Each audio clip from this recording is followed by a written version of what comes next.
আসসালামু আলাইকুম। প্রথমে আমি আপনাদের সবার কাছে মাপ চেয়ে নিতেছি, কারণ অনেক দিন হয়েছে আমি আমার খামার রিলেটেড কোনো ভিডিও আপনাদের সাথে শেয়ার করি না। কোয়েল পাখির খামারটা দিয়ে কিছু পাই আর না পাই ভালোবাসার কিছু মানুষ পাইছি, যারা আমার সুখ দুঃখের সাথী। আপনাদের জন্য অনেক অনেক শুভকামনা যে আপনারা আমার ভিডিওটা দেখেন। যদি আপনারা আমার ভিডিওটা না দেখতেন তাহলে অন্তত 10-12 হাজার ভিউ হইতো না। আপনারা আমার ভিডিওতে অনেক অনেক ভালোবাসা দিলেও আমি আপনাদের ভালোবাসার মর্যাদা রাখতে পারিনি। বেশ কিছুদিন যাবত আমি একটু অসুস্থ ছিলাম, সাথে অনেক বেশি বিজিও ছিলাম, যার কারণে আমি আপনাদের জন্য ভিডিও বানাইতে পারিনি। আমি যেহেতু আমার খামারের আদ্যপান্ত নিয়ে ভিডিও করি, তো ইনশাআল্লাহ এখন থেকে আবারও প্রতিনিয়ত ভিডিও দেওয়ার চেষ্টা করব। আজকে 7/4/2025 তারিখ, আর আমার আজকে সকালের ঘুম ভাঙে ছোট কোয়েল পাখির বাচ্চার কিচিরমিচির ডাকের শব্দে। মানে আজকে আমার খামারে আবারও কোয়েল পাখির বাচ্চা হ্যাসিং হয়েছে। প্রতি 5 দিন পর প্রতি 5 দিন অন্তর আমার খামারে কোয়েল পাখির 600 বাচ্চা হ্যাসিং হয়। কোয়েল পাখির খামারটা দেওয়ার পর সব থেকে ভালো লাগে কাজ করে হচ্ছে দুইটা সময়। এক হচ্ছে যখন আমি সন্ধ্যায় ডিমটা উঠাই, পাখিগুলা যে ডিমগুলা পেরে রাখে ওইটা যখন আমি রাত্রে উঠাইতে যাই, সেইটা সব থেকে ভালো লাগে। এবং দ্বিতীয়ত বলতে এইটাই প্রধান, সব থেকে বেশি যখন বাচ্চাগুলো ফুটতে শুরু করে, বাচ্চাগুলো ফুটে ফুরফুরে হয়ে যায় ইনকিউবেটরের ভিতর থেকে, এইটা সব থেকে বেশি ভালো লাগে। মানে আমার কোয়েল পাখি রিলেটেড যত ভিডিও আছে, আমি অনেক ভিডিওতেই বলছি যে এইটার যে এক্সপিরিয়েন্স বা এইটার যে হচ্ছে যে আপনার ভালো লাগে, এইটা আপনাদের সাথে শেয়ার করতে পারবো না। যে এত বেশি ভালো লাগে যখন ফুটফুটে বাচ্চাগুলো চোখের সামনে ওইভাবে মানে ফুটতে শুরু করে, এবং ফুটার পর যখন খড়খড়ে হয়ে যায়, খড়খড়ে বলতে হচ্ছে যে যখন এইটা ইনকিউবেটরের ভিতর 3 থেকে 4 ঘন্টা বা 5 ঘন্টার মতো থাকে, তখন হচ্ছে যে বাচ্চাগুলো একদম ফুরফুরে মানে অনেক সুন্দর হয়ে যায়। তখন অনেক অনেক অনেক বেশি ভালো লাগে কাজ করে। আপনাদের একটু আগে বলছি যে আজকে কোয়েল পাখির বাচ্চাগুলো হ্যাসিং হবে এবং আমরা হ্যাসিং থেকে বের করে ব্রুডারে দিয়ে দিব। তো বাচ্চা ব্রুডারে দেওয়ার আগে অনেক বেশি কাজ থাকে, যেমন হচ্ছে যে আমার ব্রুডারটা রেডি করতে হয়। তো আমি যখন ব্রুডারটা রেডি করতে যাব, ব্রুডারের ওইখানে যাই দেখি যে একদমই ব্রুডারের অবস্থা বাজে। মানে আমি সকালে হচ্ছে যে আজকে কলেজে গেছিলাম, কলেজে হচ্ছে যে আপনার প্র্যাকটিক্যালের জন্য একটা কাজ ছিল, সেজন্য আমি কলেজে গেছিলাম। তো কলেজ থেকে বাসায় আসছি, বাসায় এসে আমি বাসায় আসতে আসতে প্রায় 2:30-3টা বেজে গেছে। তো যেহেতু সকাল থেকে বাচ্চাগুলো ফুটতে শুরু করছে, সকাল থেকে বলতে আগের দিন রাত্রের থেকে বাচ্চাগুলো ফুটতে শুরু করছে, এবং সকালে আমি দেখছি যে প্রায় 85% বাচ্চাই ফুটে গেছে।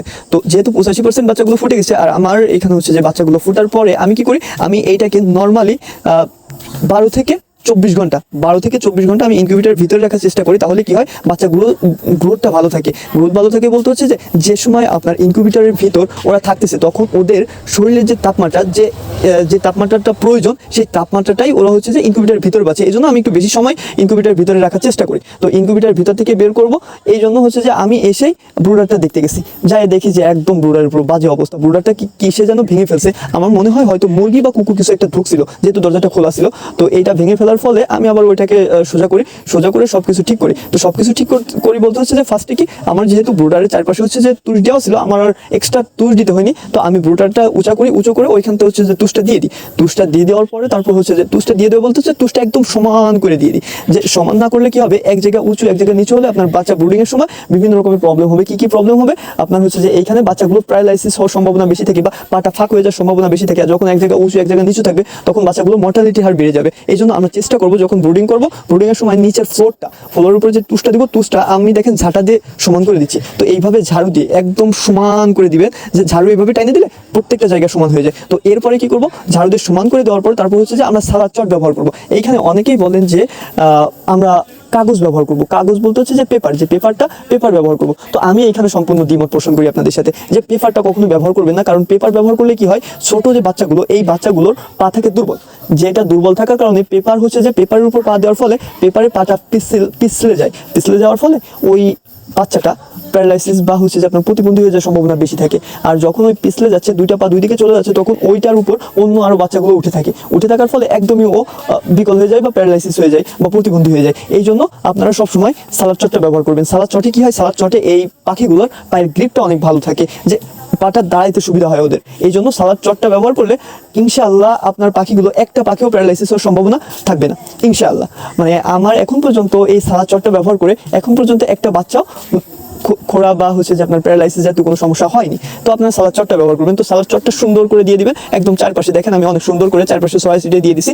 তো এইটা দিয়ে দেওয়ার পরে তারপর কাজ হচ্ছে কি, তারপর হচ্ছে যে আপনারা আগে হচ্ছে যে ব্রুডিং এর ভিতর পানি দিয়ে দিবেন। তো পানির সাথে হচ্ছে যে আপনারা লাইসোবিট মিশিয়ে দিবেন। তো পানিটা যখন দিবেন, পানিটা দেওয়ার সময় হচ্ছে যে আপনারা পানির যে পটটা ব্যবহার করবেন, ছোট বাচ্চা জিরো বাচ্চার জন্য তো আলাদা একটা পট পাওয়া যায়, দেখেন এই যে স্ক্রিনে দেওয়া আছে, এই পটটা ব্যবহার করবেন। এবং এই পটটার ভিতরেও, এই পটটা কিন্তু অনেক ছোট, তারপরেও এর ভিতরে হচ্ছে কাঁচের গুলি ব্যবহার করবেন। যাদের ওইখানে কাঁচের গুলি নাই বা যার কাছে কাঁচের গুলি নেই, সে অল্টারনেটিভ হিসেবে আপনারা কি ব্যবহার করতে পারেন, আপনারা হচ্ছে যে কোনো পাথরের কুয়া বা পাথরের কুচি বা হচ্ছে যে পিচের কোয়া এগুলো ব্যবহার করতে পারেন। ইটের কোয়াটাও ব্যবহার করতে পারেন, কিন্তু ইটের কোয়াতে হচ্ছে যে ডাস্ট ছড়ানোর বা ময়লা ছড়ানোর হচ্ছে যে সম্ভাবনা বেশি থাকে। তো আপনারা পাথরের কুচি বা অন্য যে কোনো কিছু পিচের কুচিও ব্যবহার করতে পারেন, শক্ত যে কোনো কিছু ওর ভিতর দিয়ে দিতে পারেন। তো এইটা গেল। তারপর হচ্ছে যে কি করবেন, আপনারা এই পানিটা সবকিছু ঠিকঠাকভাবে দিয়ে লাইসোবিট মিশানো পানি দিবেন। লাইসোবিট হচ্ছে কত গ্রামে কত লিটার, 1 লিটার পানিতে 1 গ্রাম লাইসোবিট দিবেন।